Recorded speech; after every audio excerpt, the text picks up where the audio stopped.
Welcome back to the channel, everyone. I have got some exciting and interesting today. Today I am reviewing a fragrance that might not scream tobacco on paper, but trust me, it has single-handedly destroyed some of the best designer winter fragrances in performance.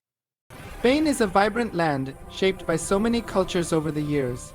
It's truly amazing how it survived and become one of the greatest nations. Echoing the resilience and grandeur of Spanish civilization, this fragrance asserts its dominance in the designer fragrance world through unmatched longevity and commanding presence. After this, every designer winter scent felt weaker. Oh, and while reviewing, the bottle decided to take a dive. What happened next? Did I break it? You will know at the end of this review. If you are new here, welcome to Scent Analysis, where we explore everything from inexpensive gems to high-end niche creations. Don't forget to hit subscribe and turn on notifications, because today's review might just surprise you. The star of today's show is Spanish Tobacco by Ibraheem Al Qurashi, an oriental woody fragrance for both men and women, launched in 2023. Before diving into the review, let me share a few unboxing visuals. Just to clarify, this fragrance was unboxed quite some time ago, and I've spent months testing it before forming my impressions. What I'm sharing here is simply my personal experience. Feel free to disagree, as fragrance reviews are inherently subjective and shaped by individual taste.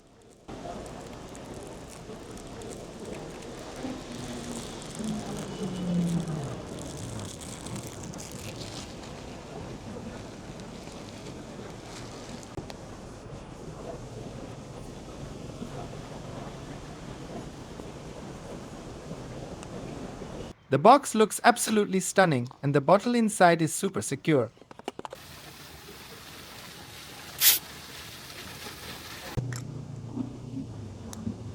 At first, I thought the online hype was exaggerated. People are buzzing about this nuclear performance, and the reviews are all over the place.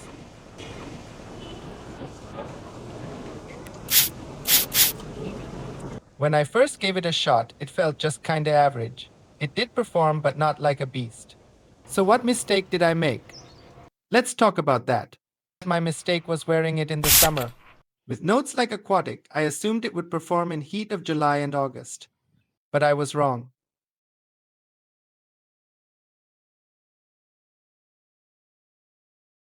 This fragrance wakes up in autumn and winter.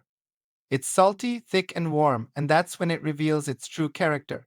I respectfully disagree with reviewers who classify it as a summer fragrance. While it could perform decently in warmer weather, I believe it truly shines as a winter scent, especially considering its woody character. Let's break down the notes, because that's where the real story begins.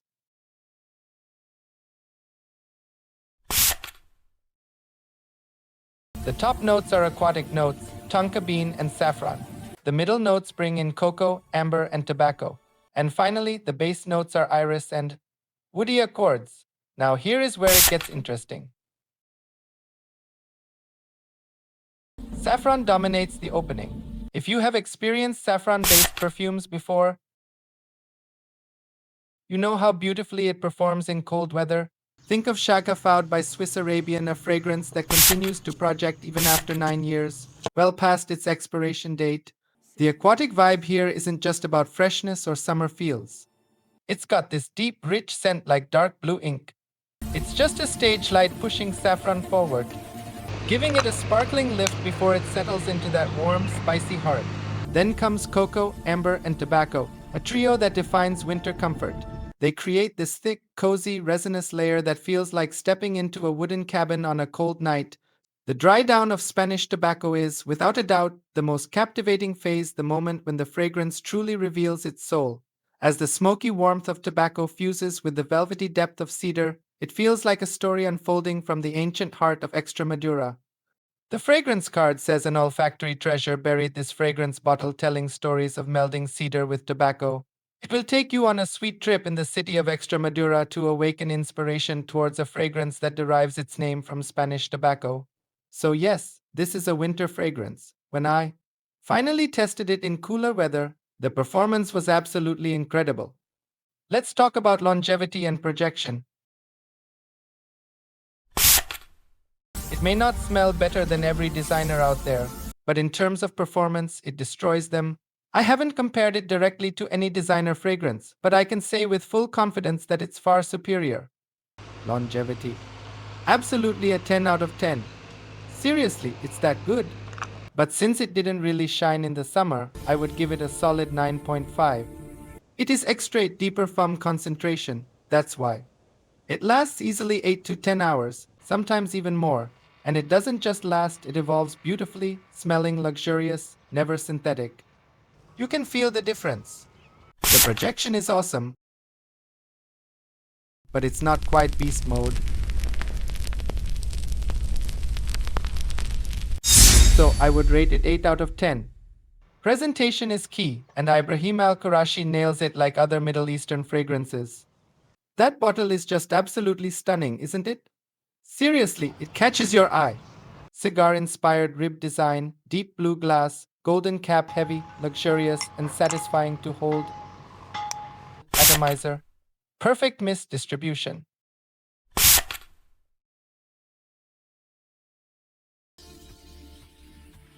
And yes, about that fall. It slipped out of the box and fell right in front of the camera. And luckily, it survived. Just like the fragrance itself is strong and resilient. Some reviewers have compared Spanish tobacco to Megamer, but I personally find their characters quite different. I will dive deeper into that comparison in a separate dedicated review soon. So is it worth buying? Absolutely yes. If I had broken the perfume bottle, I would have replaced it without hesitation. Ratings.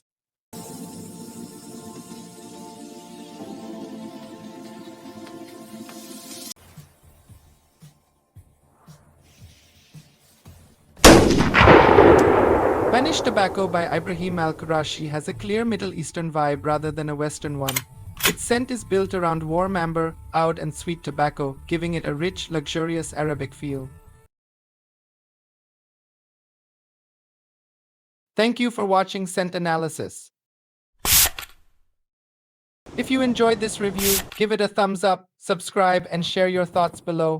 What would you have done if it was broken? Because personally, I believe sometimes the best performers